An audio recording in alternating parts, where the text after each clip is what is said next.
ည7နာရီတိတိမှာမီးပြတ်သွားခင်မိုးတဲတန်စွာရွာသွဲနေတဲ့တောက်ကြနေညတညပေါ့ရန်ကုန်မြို့ရဲ့စိတ်ငင်ရက်ကွက်တစ်ခုတည်းကဟောင်းနှမ်းနေတဲ့တိုက်ခန်းလေးတစ်ခုမှာကြော်စွာတယောက်ထဲရှိနေပါတယ်ကြော်စွာဟာကုမ္ပဏီကအလုပ်တွေကိုအိမ်တယ်လာပြီးညနဲ့တန်းကောင်အထိလုတ်ကင်နေကြလူငယ်တယောက်ပါည7နာရီတိတိမှာတော့မီးချောင်းကတစ်ဖြက်နဲ့ငိမ့်သွားပြီးတအိမ်လုံးမှောင်အတိကျသွားပါတယ်ကြော်စွာလေးတက်ပြင်းချရင်ဖုံးမိအရင်းရောင်နဲ့ဖျောင်းနိုင်ရှာဟုထားလိုက်တဲ့အချိန်မှာပဲတောက်ဆိုတဲ့အတန်ကိုကြားလိုက်ရပါတယ်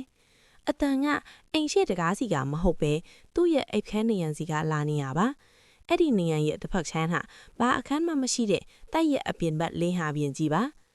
ကြော်စွာကြောက်နဲ့ပဲဖုံးမိလေးနဲ့နေရန်ကိုထိုးကြည့်လိုက်တော့နေရန်ပေါ်မှာထူးဆန်းတဲ့လက်ပွေရာတီထိနေတာကိုတွေ့လိုက်ရတယ်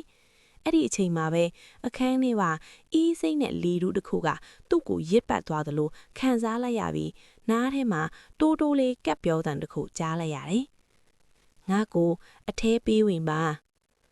ကြော်စွာနောက်ကိုစုပ်လိုက်စင်မှာပဲပိတ်ထားတဲ့ပဒင်းပေါက်ကဝုန်းကနေပွင့်သွားပြီးလီပြင်းတွေဒိုးဝင်လာပါတယ်။ဖုံးမီအောင်ထဲမှာသူမြင်လိုက်ရတာကတော့ပဒင်းပေါက်ပောင်ပေါ်မှာထိုင်နေတဲ့ဖြူဖြော့မင်းကလေးတယောက်သူမရဲ့သပင်တွေကဖရုပ်ဖရဲနဲ့မျက်ငါတစ်ခုလုံးကတော့ရေရီဆူရွှဲနေပါတယ်။သူမကကြော်စွာကိုစိုက်ကြည့်ရင်ဖြည်းဖြည်းချင်းပြုံးပြလိုက်တယ်။အဲ့ဒီအပြုံးကပါဇက်ထောင်အထိစုပ်ပြေးသွားပြီ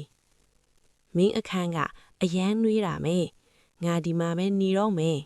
။ကြော်စွာအော်ဖို့ကြိုးစားပေမဲ့အတန်ကထွက်မလာတော့ဘူး။တအိမ်လုံးမှာလဲရင်ညိနှံ့လိုပုတ်စော်နှံ့လိုအနံ့တွေပြန့်နှံ့သွားပါတယ်။နောက်တနေ့မနေ့မှာတော့အဲ့ဒီတိုက်ခန်းထဲမှာဘသူ့ကိုမှမတွေ့ရတော့ပဲချမ်းမြင်ပေါ်မှာတော့ရေဆိုနေရဲ့ခြေရာတွေနဲ့နေရန်ပေါ်မှာသွင်းနဲ့ရေးထားတဲ့စာတကြောင်ပဲကြံရစ်ခဲ့ပါတယ်